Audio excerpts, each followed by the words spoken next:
Just walking straight down from their camp to the water. There's a big water hole with high banks on the other side, as you see. Lots of water.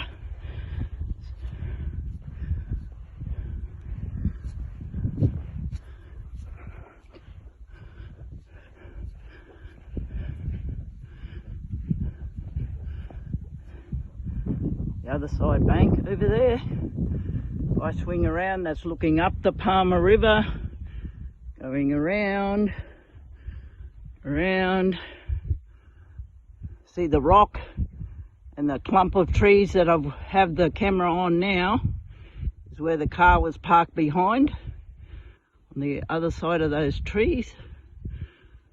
Coming back to the Palmer River from upstream, around.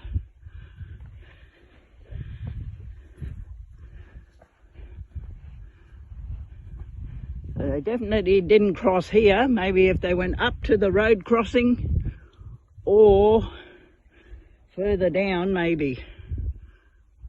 But I'll walk down that way and just see what you can see.